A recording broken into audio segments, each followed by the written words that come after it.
Muy bien, y siendo las 10 de la mañana ya con 12 minutos, damos paso al segundo panel de la jornada en la cual conversaremos sobre los desafíos de la inclusión para las nuevas generaciones. Los invitados son Daniel Uribe, director ejecutivo de la Fundación Corona, Juan Sebastián Arango, consejero presidencial para la Juventud, Angélica Mayolo, ministra de Cultura, y Ricardo Amaya, representante de País Boca en Colombia. ¿Quién será el moderador? Bienvenido, señor Amaya. Muchas gracias, buenos días a todos. Pues es un placer estar acá y compartir este panel de lujo, diría yo, para el tema que nos ocupa.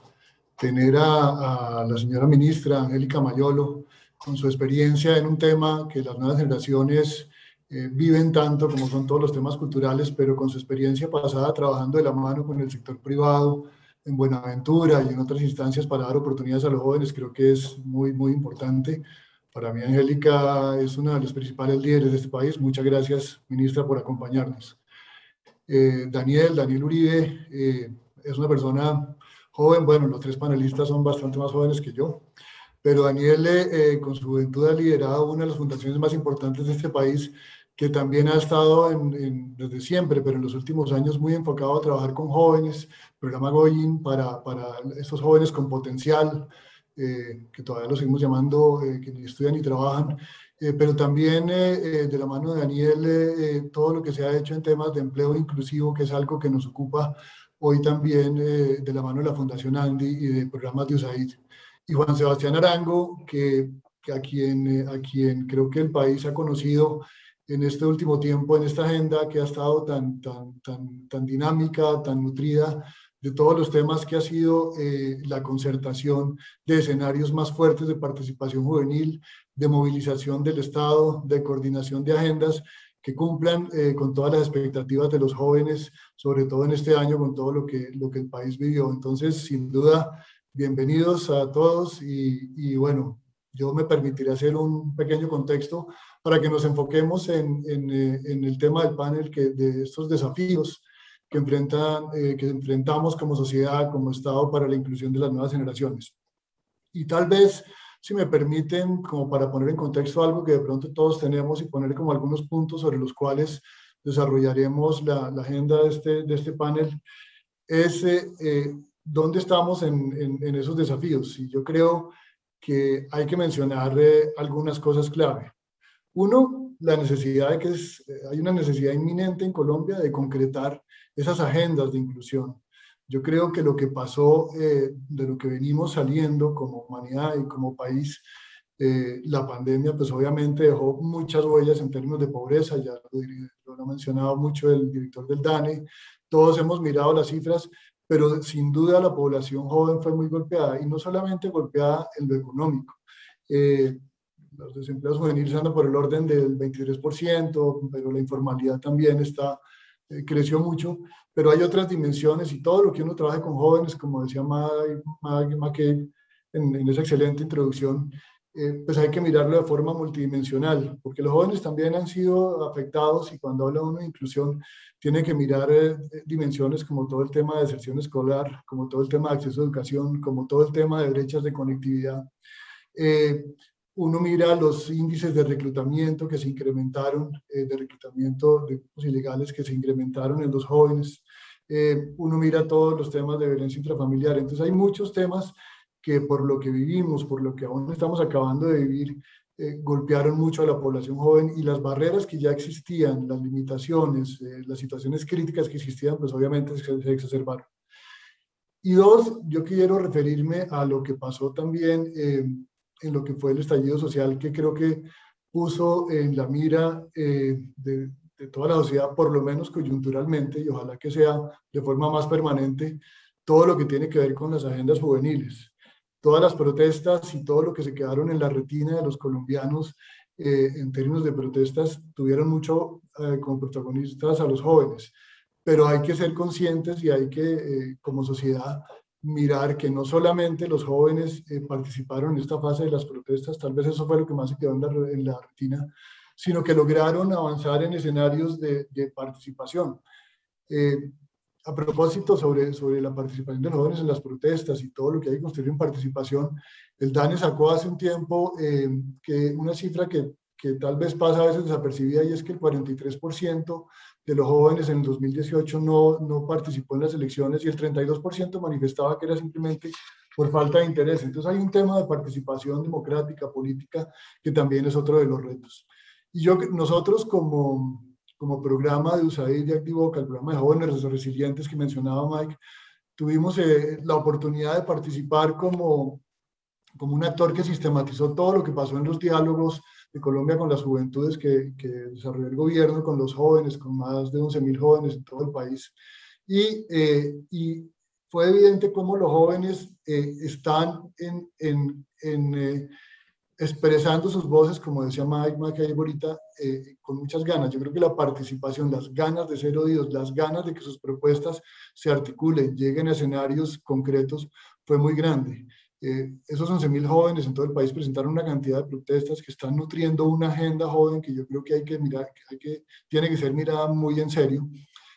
Obviamente esa agenda juvenil tiene un fuerte componente de articulado a temas de inclusión económica. El 26% de las iniciativas que los jóvenes presentaron tienen que ver con eso, con la búsqueda de oportunidades económicas. Pero obviamente hay temas de educación muy fuertes que salen, hay temas de cultura, señora ministra, hay temas de deporte, hay temas de uso de tiempo libre, de medio ambiente, y obviamente de derechos humanos y de participación. Yo pensaría que lo que estamos viviendo deja cosas que yo creo que uno tercamente debe mantener el optimismo, y es lo que vimos en este último tramo, digamos, en estos últimos meses en el país, es que a partir de lo que pasó se generó mucho más conciencia e interés en las agendas juveniles.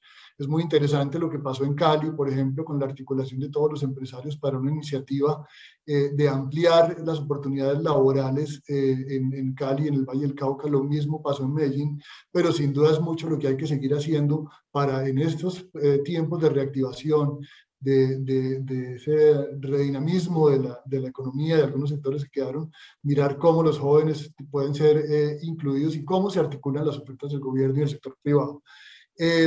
Yo creo que hay una oportunidad de oro que el país no ha identificado la importancia suficientemente, y es la participación política, lo que se nos viene con los consejos municipales de juventud, que creo que es único en contexto latinoamericano y a nivel mundial.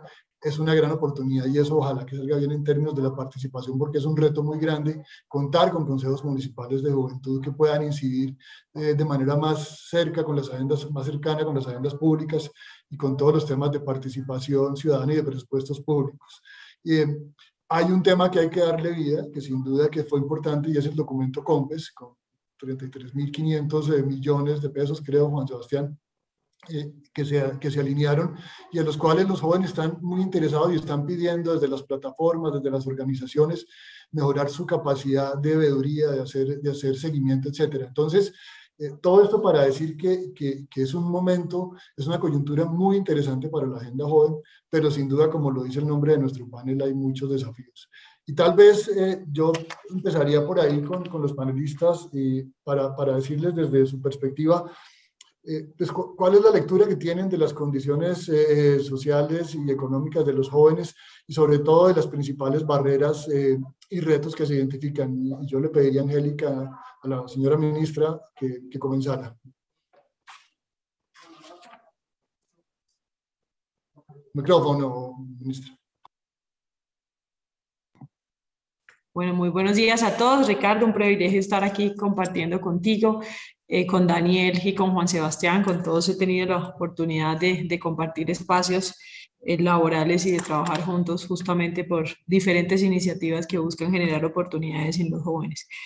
Y creo que, pues sin duda, en términos de barreras al desarrollo de la población juvenil, la primera es el acceso al mercado laboral. Este es un problema no solo de Colombia, sino de América Latina, en donde el desempleo juvenil es, por lo general, hasta 10 puntos porcentuales por encima del promedio del desempleo no juvenil. Y también quiero hacer énfasis en que no todas las barreras afectan en igual proporción a la población joven. La población joven no es uniforme.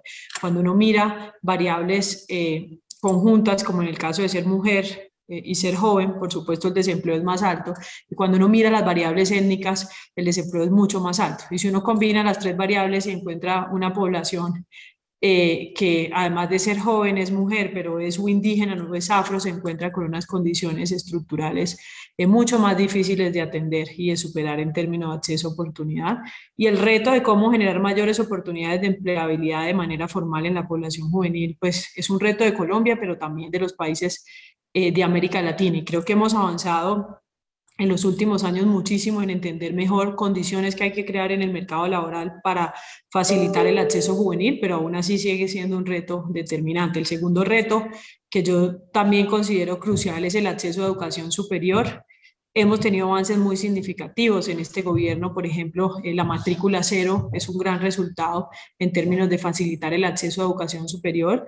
Sin embargo, sigue siendo el acceso a educación superior limitado para muchos jóvenes, particularmente en regiones del país donde la calidad de la educación superior no es la mejor y que siguen siendo regiones con brechas de desarrollo significativamente marcadas frente a otras regiones del país, como es el caso de departamentos en la Amazonía colombiana, el Chocó, la Guajira, entre otros.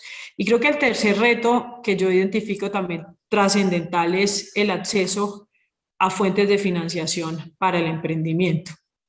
Si bien nuestro sector financiero cada vez ha identificado la necesidad de llegar a grupos poblacionales a los que tradicionalmente no ha llegado porque no han contado con garantías para acceso a crédito, creo que tenemos un reto enorme también en cómo generamos mayor posibilidad de acceso a financiamiento para los jóvenes que quieren emprender. El emprendimiento se ha convertido en un gran instrumento de desarrollo de capacidades de nuestros jóvenes en términos de que facilita la innovación, la creatividad, en que muchos de nuestros jóvenes, justamente por las dificultades de acceso al mercado laboral, han encontrado en el emprendimiento un gran instrumento o herramienta para la generación de ingresos, pero también para el desarrollo de sus habilidades, pero tenemos grandes retos en materia de acompañamiento a estos jóvenes en el fortalecimiento de sus capacidades técnicas para el emprendimiento, pero también en el acceso a oportunidades. Y diría que en grandes rasgos, Ricardo, pues estos son retos significativos en materia de industrias culturales y creativas, pues lo vemos a diario, somos un país lleno de jóvenes talentosos en materia de cultura que desarrollan diferentes expresiones artísticas desde la música, las artes plásticas, el desarrollo de producciones audiovisuales, pero en el acceso a fuentes de financiamiento y en el acompañamiento técnico tenemos grandes retos de acompañar a un mayor número de jóvenes de los que hoy tenemos la capacidad de acompañar, aunque hemos mejorado sin duda de manera significativa en el acceso de la oferta cultural en la gran mayoría de las regiones del país, pero sin duda sigue siendo un reto poder ampliar nuestra cobertura. Gracias, ministra. Daniel, tu perspectiva. Muchas gracias, Ricardo, y gracias a la ANDI, a la Fundación ANDI por la invitación. Un gusto compartir con la ministra y el consejero, un gusto estar con ustedes hoy. Yo comparto la posición de la ministra. Yo creo que los principales 4 temas o barreras que se presentan, uno es la mirada sistémica de las trayectorias desde la educación hasta el empleo. Como bien lo mencionaba usted, si uno ve el impacto que tuvo la pandemia, en la pandemia pues realmente se generó, había cerca de los 12 millones de jóvenes, cerca de 3 millones de jóvenes que ni trabajan ni estudian, pero cerca de 2.800.000 jóvenes que están en empleo informal. Entonces, casi la mitad, casi un poco más del 45% cuando uno ve lo que hemos llamado, como bien lo mencionaba usted, de la iniciativa de Global Opportunity Youth Network o GOIN, los jóvenes con potencial que tiene el país es un reto bastante grande, pero como lo mencionó la ministra, es un reto global, es un reto que está pasando en la gran mayoría de países en desarrollo y tenemos que ver cómo generamos aprendizajes de lo que está pasando.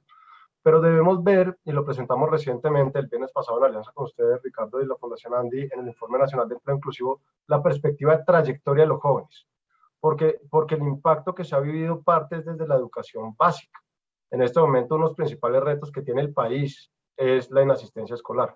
La falta de las pérdidas de aprendizajes que se están generando en la generación de hoy va a tener un impacto futuro en todos los jóvenes en el país en los próximos años.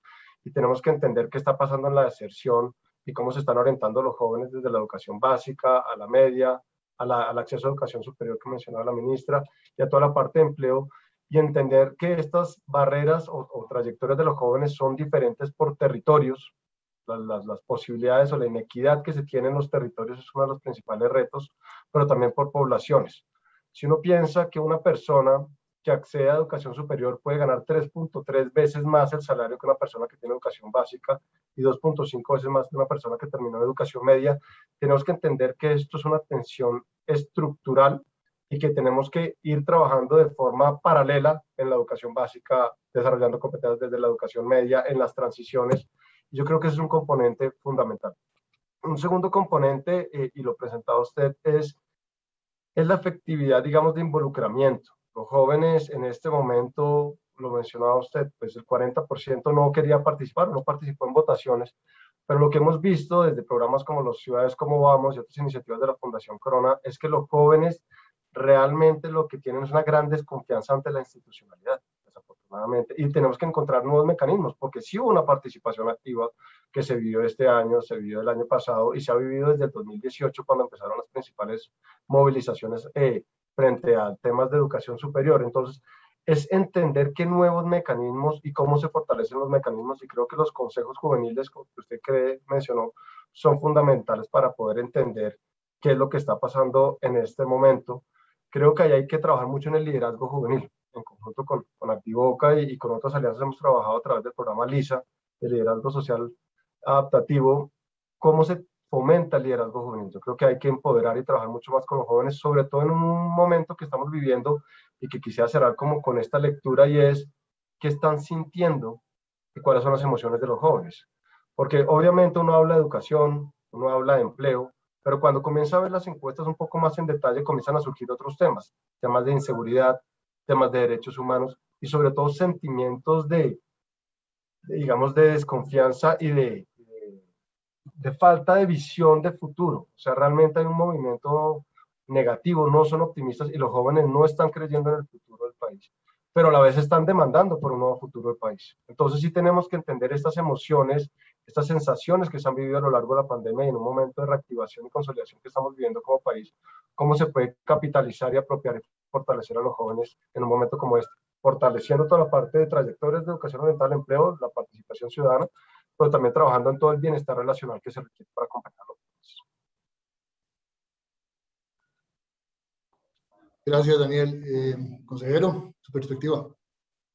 Bueno, Ricardo, muy buenos días para ti. Un agradecimiento especial a la Fundación Andy, a la Andy, un saludo muy especial a nuestra ministra Angélica, a Daniel. Muchísimas gracias por este espacio. Yo quiero no ser un poco repetitivo, porque creo que hemos podido, junto con Daniel y con la ministra y con la introducción de Ricardo, plantear cuáles son esos principales, digamos, retos que tenemos en materia de desarrollo de la perspectiva de los jóvenes. Pero yo quiero ahondar un poco en algunos de los temas que ellos tocaron, que fue primero en el tema de empleabilidad, y es asumir que es un fenómeno global, un fenómeno que nos enfrenta a una nueva cuarta revolución industrial, a un fenómeno que desafortunadamente va a tener un impacto poderoso sobre los empleos y que muchos de los jóvenes hoy en día precisamente no encuentran unas salidas porque hay un cambio global y complejo alrededor de cómo se está alimentando la economía y cómo se está moviendo la economía,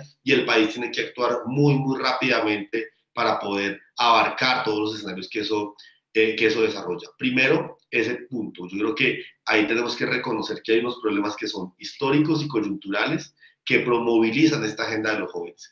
Y en ese sentido, yo creo que el primer elemento es el elemento educativo. Y yo creo que es muy importante los pasos que hemos dado como sociedad y como país en términos de poder acceder a la educación pública gratuita, en la educación superior, que ha sido una bandera de este gobierno, pero creo que hay retos que tenemos que comenzar a afrontar que van mucho más allá, y es cómo es la educación para esa nueva cuarta revolución industrial.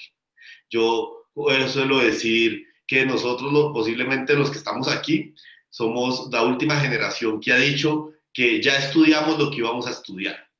Nosotros somos esa última generación, porque los conocimientos hoy son demasiado cambiantes, y ahí creo que tenemos un gran reto en términos de cómo adaptar a nuestros jóvenes y a nuestra población que está haciendo una transición de la juventud a la adultez a un nuevo contexto educativo, que es el segundo elemento, lo que el mercado laboral está demandando y sobre todo va a demandar. Es un conocido por todos, lo tengo que repetir acá, que muchos de los empleos del futuro hoy ni siquiera los conocemos. Y muchos de los empleos de hoy en día pues son obsoletos, van a ser obsoletos en algunos años. Y eso va a cambiar el modelo educativo, va a cambiar la demanda laboral, y creo que ahí es donde uno tiene que trabajar muy potentemente en cómo adapta el nuevo esquema educativo a eso. Y tercero, claramente, esta es la generación del emprendimiento. El emprendimiento a principios del siglo era una moda, hoy en día es un mecanismo de desarrollo social en el país. Para mí es impresionante ver a miles de jóvenes en la conversación que mantenemos con ellos durante el gobierno, en cómo desde los lugares más humildes y con mayores vulnerabilidades ven el emprendimiento una forma de romper brechas de pobreza y de salir adelante, y en otros sectores también. Pero por último, Daniel fue un poquito somero con lo que quiso decir al final. Yo voy a intentar ser un poco más contundente, y es: Colombia, los jóvenes de este país han puesto una conversación sobre la mesa que creo que ha roto un mito, y es el tema de la salud mental. En la conversación con los jóvenes es recurrente la conversación alrededor de la salud mental, de la necesidad de tener buenos hábitos emocionales. Y creo que eso significa un avance muy importante como país, muy, muy importante, porque son ellos, sin estigmas, sin mitos, quienes están poniendo la conversación sobre la mesa y nos están diciendo: ojo con este tema, cuidado con los temas de salud mental, necesitamos trabajar en ellos. Y por último, transversalmente, los temas de participación. Hace algunos días estábamos con la ministra Angélica en un panel que nos invitó Caracol, donde la primera pregunta era si la política estaba en crisis y qué hacer con eso.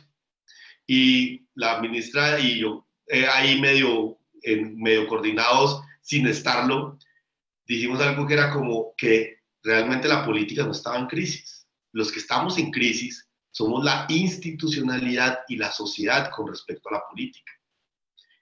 Si bien la institucionalidad pública, es también los medios de comunicación, es también el sector privado, que tiene un llamado superpotente de esta juventud. Pero la conversación con los jóvenes es una conversación eminentemente política. Cuando nosotros, en el medio de lo que Ricardo ha denominado el estallido social, hablábamos con los jóvenes de la primera línea de Cali, eso no era una conversación de otro tema, sino política. Cuando hablábamos con los jóvenes emprendedores de la ANDI del futuro alrededor de cómo superar la crisis, era una conversación política.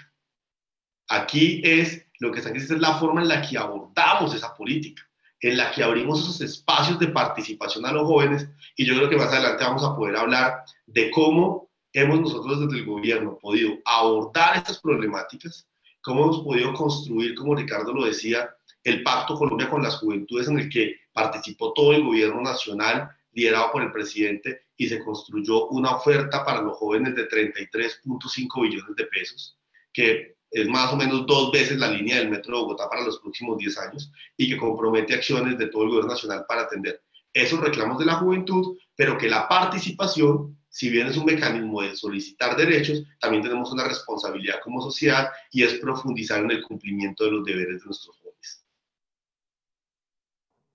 Muchas gracias, consejero. Bueno, relacionado con esto, yo creo que vayámonos por ese punto. Y yo creo que siempre hay retos de bajar la oferta o ofertas públicas, las políticas públicas, de llevar a los territorios, de tener mayor participación, con los escenarios de desconfianza que mencionaba Daniel, con esa puesta en escena o sobre el tapete de discusiones de política en todos los aspectos. A juicio de ustedes, ¿cuál es digamos, no solamente como los aspectos esenciales o más claves de los temas que ustedes hablaron en la pregunta anterior, de la política pública, sino de pronto los cómo? O sea, ¿qué debe pasar para que esa conexión de oferta y demanda y acceso de los jóvenes funcione mejor? Entonces, consejero, usted ya que venía embalado con esos temas, ¿por qué no arranca? Bueno, no, yo obviamente no, pues creo que vamos casi una conversación todos, pero yo quiero llamar la atención sobre algo, y es, la ministra Angélica es la ministra más joven del gabinete, y ella muy bien lo sabe. Por ejemplo, cuando en mi época yo hacía activismo juvenil, el activismo juvenil era para temas de los jóvenes. Entonces hablábamos de los espacios deportivos, hablábamos de temas, etc. Esta agenda de los jóvenes no es una agenda únicamente por los temas de la juventud, es una agenda por el país de Colombia. Y ahí hay una diferencia gigante en la forma en la que uno aborda esa conversación con los jóvenes. Los jóvenes hoy quieren ser parte de la forma en la que se estructura esa oferta institucional y cómo llega esa oferta institucional al territorio.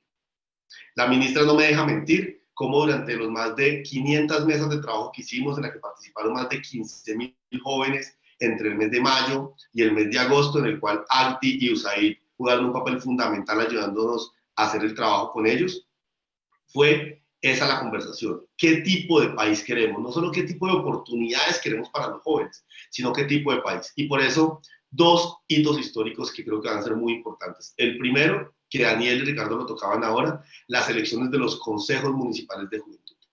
11 millones de jóvenes están habilitados para votar el próximo 5 de diciembre. Van a escoger 11.000 consejeros de juventud en todos los municipios de Colombia. Y a partir de ahí, una vez electos los municipales, ellos eligen los departamentales, ellos mismos, y los mismos departamentales eligen los nacionales. Esta será la primera vez que en América Latina y el Caribe los mismos jóvenes eligen a sus representantes para tener una interlocución y una incidencia con la juventud. Y el día martes instalamos por primera vez la Plataforma Nacional de Juventudes, que representa 1.000 plataformas de juventud de todos, de los municipios de Colombia, 31 departamentos y 10 distritos. ¿Cómo es la participación hoy en día, Ricardo? Y la ministra lo sabe muy bien, y Daniel. Es eficiente, eficaz, real y sincera. La participación de los jóvenes no es para postearla en Instagram. La participación de los jóvenes no es para cumplir un requisito legal, tiene que ser una participación real y eficiente. Y por eso con el presidente y con todo el gabinete nos la hemos jugado por abrir esos escenarios reales de participación y algo muy importante, conversaciones sinceras y francas. Y enseñarle a los jóvenes que también hay que tener escuchas incómodas y conversaciones incómodas. ¿Para qué? Para que surja el disenso y a partir del disenso este país pueda construir consensos. Gracias, consejero. Ministra. Ricardo, entiendo que tu pregunta estaba enfocada en cómo hacerlo posible, ¿cierto? Y estabas haciendo referencia sobre todo a los temas de cierres de brechas del mercado laboral. Yo creo que, como el consejero lo manifestaba, aquí tenemos que lograr tener una formación mucho más acorde con las necesidades del mercado laboral y con esos oficios que se van a crear en el futuro, que ya se están creando para garantizar mayor acceso a oportunidades de los jóvenes. Y en materia de formación, creo, en habilidades digitales y tecnológicas, que tenemos un reto enorme como país, como tenemos más jóvenes en programación, como tenemos más jóvenes sabiendo Big Data, blockchain, que son sin duda los oficios que va a requerir el futuro. De igual forma, en el dominio de un segundo idioma, creo que en materia de bilingüismo se abre todo un mundo de posibilidades para las nuevas generaciones que puedan tener el dominio del inglés, así no tengan un proceso de formación académico profesional. El solo hecho de manejar un segundo idioma genera oportunidades realmente grandes en el mercado laboral. En el mundo en el que estamos, en la cultura de las industrias culturales y creativas, pues ese desarrollo tecnológico y esa adquisición de habilidades tecnológicas va a ser fundamental para que los procesos de innovación, creatividad y transformación productiva del país sean mayores a los que hoy tenemos. Y creo que en ese proceso de crear nuevas capacidades vamos a ser fundamentales. Yo insisto en el tema de financiamiento porque comparto con el consejero de que esta es la generación del emprendimiento y realmente uno percibe en nosotros los jóvenes una intención de crear empresa, de liderar procesos que generen desarrollo no solo de manera personal sino colectiva y siento realmente en todos los jóvenes un espíritu de impactar su entorno y su territorio y el emprendimiento se convierte en una herramienta para eso, pero siento que el sistema financiero colombiano tiene que generar mayor apertura para la creación de mecanismos innovadores de financiación que permitan apalancar tanto los emprendimientos de alto impacto que tienen muchos de nuestros jóvenes como los emprendimientos de subsistencia, entre otros. Y creo que si logramos avanzar en ese fortalecimiento de capacidades alineadas a las necesidades del mercado laboral y del sector empresarial, teniendo en cuenta la transformación digital y las nuevas necesidades. Y mejorar el acceso de financiamiento con mecanismos innovadores y la capacidad técnica de acompañamiento de esos emprendimientos. Vamos a tener sin duda en las próximas décadas mayor productividad como país, porque vamos a tener una generación de jóvenes bien formada de acuerdo a las necesidades del mercado, pero también la capacidad e innovación productiva que tanto necesita este país, de nuevas empresas, nuevos jóvenes creando a través de la innovación oportunidades de generación de ingresos no solo para ellos, sino para las comunidades en las que se desarrollan. Gracias, ministra. Daniel, tu perspectiva sobre este tema de articulación de la oferta pública y cómo mejorar este reto. Ricardo, yo comparto los puntos que han mencionado. Yo creo, y recientemente en la Cumbre 2030, compartimos con Impulsa y otros actores la importancia de lo que estaba mencionando la ministra de atraer nuevos recursos, pero también vistos de que desde la política pública se fomente más inversión de impacto, una inversión social, unos esquemas de innovación financiera que permita atraer más capital, no solamente desde la inversión pública, que obviamente le da un poco importante, como lo mencionaba con el COMPES, a los jóvenes, sino también atraer más recursos privados. Yo creo que en este momento el reto más grande en el país no es uno, obviamente la inclusión, el empleo inclusivo, por otro la generación de empleo. Y para la generación de empleo tiene que haber inyecciones de capital más allá de los grandes proyectos de infraestructura que se vienen. Pero creo que hay una política importante que ha venido desarrollando el país y que debemos seguir fortaleciendo, es toda la de empleo inclusivo que promovemos en alianza con ustedes, Ricardo, de la Fundación Andy, y es entender realmente desde la política pública cómo se están invirtiendo estos recursos, desde el servicio público de empleo que ha venido avanzando. En este año hubo unos retos importantes, y lo mencionamos también en el INEI, y es que la sentencia que salió el fallo frente al uso de los recursos de las cajas de compensación bloqueó algunos recursos que se tenían para permitir empleo inclusivo en el país. O sea, generó una barrera a algunas poblaciones que se estaban financiando en este cierre de brechas. Creo que se han hecho unos esfuerzos importantes desde Prosperidad Social con todos los esquemas de pago por resultados, que también lo lideró Angélica cuando estaba en la Secretaría de Desarrollo de Cali, y hay iniciativas de pago por resultados que han demostrado efectividad y aprendizajes importantes hacia cómo se está generando empleo juvenil, empleo a diferentes tipos de poblaciones que no están accediendo de forma regular. Y yo vuelvo al componente de la política pública frente a la trayectoria. Creo que es un tema muy importante. Desde el Ministerio de Educación y desde varios actores se está promoviendo componentes de orientación socioocupacional. Esta es una política muy importante que debe llegar a todos los territorios, desarrollando las competencias también socioemocionales que mencionaban en el panel anterior, y ver cómo se van desarrollando. Entonces, yo creo que va a haber políticas de forma integral, obviamente emprendimiento, la parte de empleo, pero la parte de trayectoria dentro de la orientación va a ser un punto transversal que se requiere dentro de las oportunidades. Y yo creo que tenemos que ver, entendiendo este evento hoy, la perspectiva de alianzas público-privadas y cómo se crean mecanismos para poder seguir fortaleciendo estas alianzas público-privadas y con cooperación internacional. Gracias, Daniel. Pasemos a la tercera parte y ya que estás ahí, el tema del sector privado, sin duda, y dado este espacio que muy generosamente organizó la Andy, la Fundación Andy, que han tenido un liderazgo notable en tema de inclusión económica de poblaciones vulnerables y de jóvenes. ¿Cuál es dos cosas tal vez les pediría por el tiempo? Uno, ¿en qué debe enfocarse el sector privado y cuál es como el mensaje para el sector privado en términos de inclusión para la población, para las nuevas generaciones, para los jóvenes? Desde tu perspectiva, ¿cuáles son, digamos, esas estrategias básicas y cuál es como el mensaje primordial para las empresas? ¿Inicio yo, Ricardo, para ir avanzando? Sí, sí. Ok. Yo creo que hay un mensaje muy importante para el sector privado que se ha visto y es un mayor involucramiento directo. O sea, muchas de las conversaciones que pasaban en terreno queremos que el sector privado esté mucho más presente en todas las acciones, no sus fundaciones únicamente, no ramas sociales, sino el sector privado. Las empresas, que yo creo que cada vez Colombia es pionero en todo el tema de capitalismo consciente, si lo queremos llamar así, o valor compartido, o inversión social, que se ha venido trabajando desde la ANDI, desde muchos actores, se ha avanzado, pero tenemos que hacer más visible lo que está pasando y reconocer la importancia de esa mirada. Un segundo componente del sector privado, y es algo que mencionaba también el consejero, y es, tenemos que empezar a construir visiones de territorio. y debe construirse de forma colectiva, un liderazgo colectivo entre la juventud, la sociedad civil, el sector empresarial, el sector público y la misma academia. Tenemos que empezar a ver cuáles son los polos de desarrollo, y yo creo que el sector privado es el llamado a traer parte de esta innovación, de traer parte de esta contribución desde una gobernanza ampliada a cómo se debe dar la visión de territorios, la visión de país, esta visión de futuro mucho más compartida y con una gobernanza en la cual todos tenemos que aportar. El sector público no lo va a poder lograr solo, uno lo ve en los objetivos de desarrollo sostenible, la gran brecha la va a cumplir es el sector privado, no el sector público. Entonces sí tenemos que entender la contribución desde cada uno de los actores como uno de los puntos fundamentales. Y un segundo tema es algo que surgió y que nosotros estamos próximos también a compartir en un documento, es todo lo de los jóvenes tiene que hacerse con los jóvenes.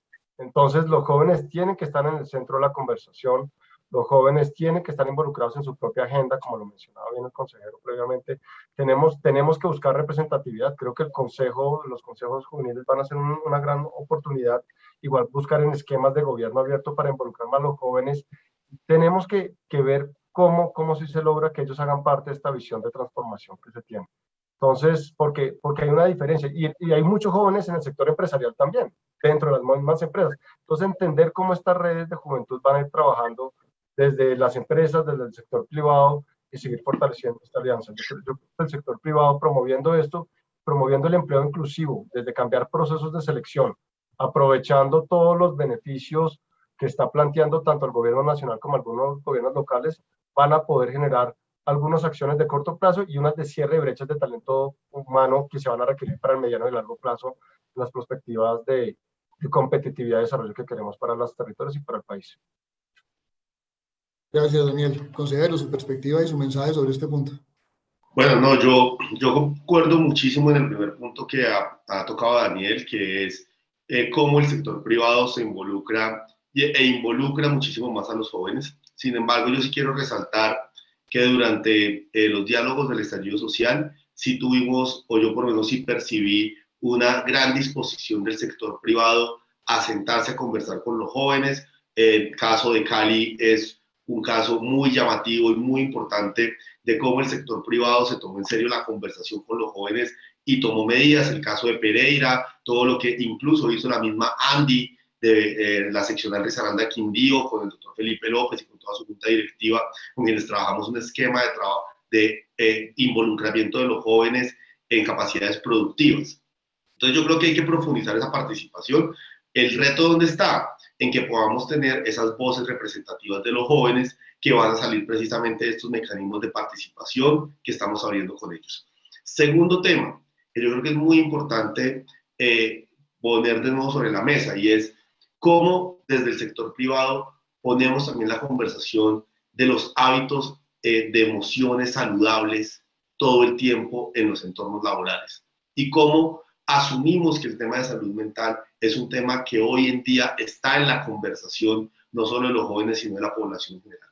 Y un último tema, y es, si bien tenemos que seguir fortaleciendo la educación para el hacer, para la productividad, para poder desarrollarnos económicamente, creo que hoy en día, más que nunca, por el ingreso de la cuarta revolución industrial, por la automatización, por todos los componentes que tenemos, también es muy importante trabajar en la educación del ser.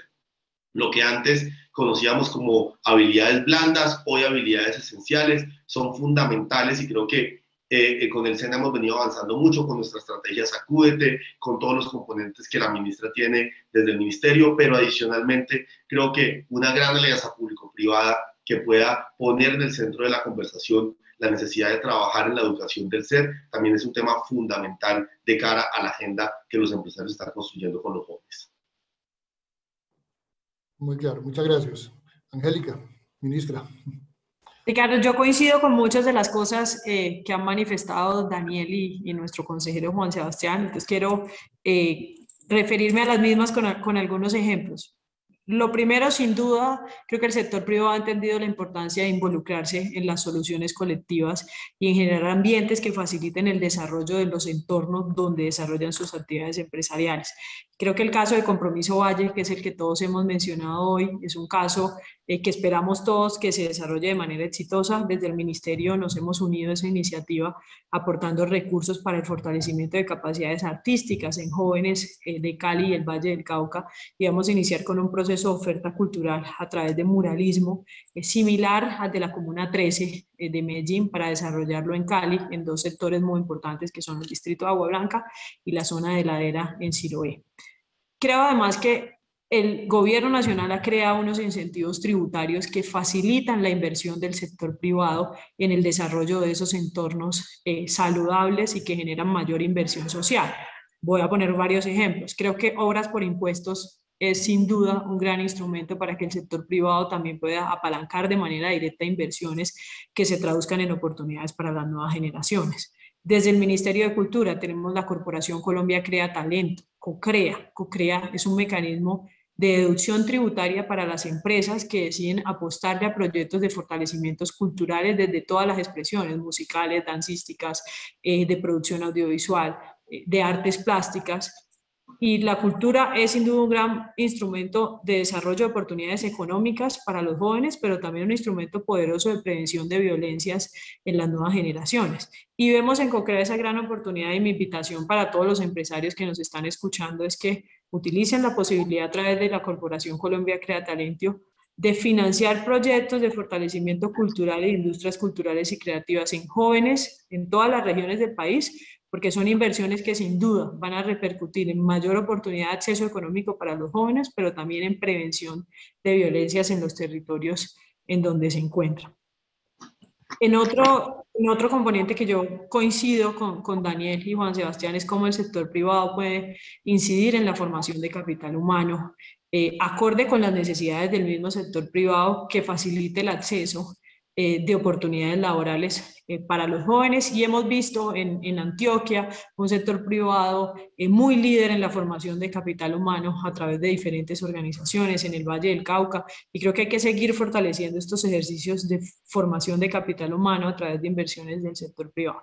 Y quiero cerrar con algo que es algo que ha sido parte de mi trabajo común de generar mayor diversidad en el entorno del sector privado.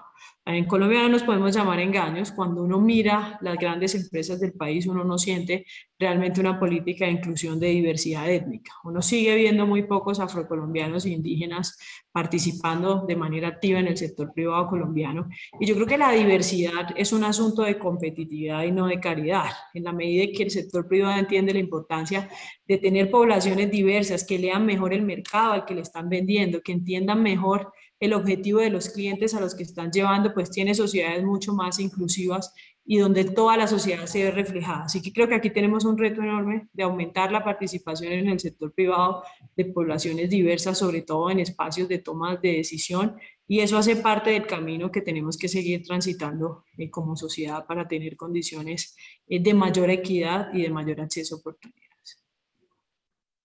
Muchas gracias, ministra. Bueno, por tiempo ya llegamos al límite de nuestro panel. Yo creo que todos los asistentes, las personas conectadas, se dieron cuenta que tuvimos la suerte de contar con tres líderes, con tres personas que están trabajando activamente en este tema de los desafíos, de lo que hay que hacer para una mayor inclusión de las nuevas generaciones. Yo tal vez pondría como a modo de conclusiones, uno, el tema de que hay la multidimensionalidad y la multisectorialidad, que las respuestas para los jóvenes es un tema que debe involucrar diferentes sectores, no solamente en lo público, sino la forma en que se puede involucrar el sector privado puede abarcar todas estas dimensiones, no solamente lo que conocemos como oportunidades económicas. Yo creo que el protagonismo juvenil sin duda está llamado, y ya creo que afortunadamente se está haciendo real. Hay muchos retos, creo que el reto de sociedad de encauzar, de responder a lo que las voces jóvenes están pidiendo y que sean debidamente escuchadas, todavía sigue siendo un reto, pero sin duda todos estamos de acuerdo que ese protagonismo juvenil tiene que estar muy presente y muy permanente en todas las acciones que se hagan. Temas en esa multidimensionalidad de lo que es el desarrollo del ser, de lo que es el acompañamiento emocional a los jóvenes y a muchos jóvenes en situaciones de vulnerabilidad, creo que es algo que hay que tener sobre la mesa y la sociedad no está mirando todavía, sin demeritar los esfuerzos que se hacen, con suficiente atención a ese tipo de cosas. Temas que ustedes mencionaron de diversidad son muy, muy importantes y yo creo que las empresas, creo que la Fundación Andy ha sido también pionera en desarrollar temas de diversidad e inclusión, pero sin duda que ahí el vaso todavía está medio lleno y hay que mirar que el vaso todavía está medio lleno. Temas de liderazgo juvenil y eso unido a los procesos de participación, creo que hay que aprovechar, creo que hay que montarse sobre esas expresiones para fortalecer, cualificar y que el liderazgo juvenil realmente lleve a temas concretos de cómo funciona la oferta pública en los territorios para beneficio de los jóvenes.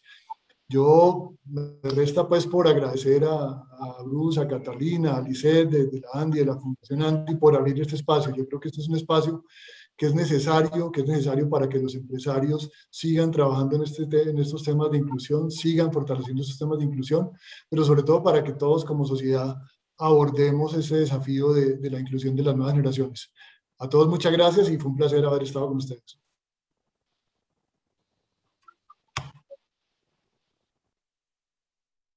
Bien, y continuamos siendo las 10 de la mañana con 59 minutos. Damos las gracias a nuestros panelistas por compartir sus perspectivas y experiencias sobre la inclusión de las nuevas generaciones en Colombia.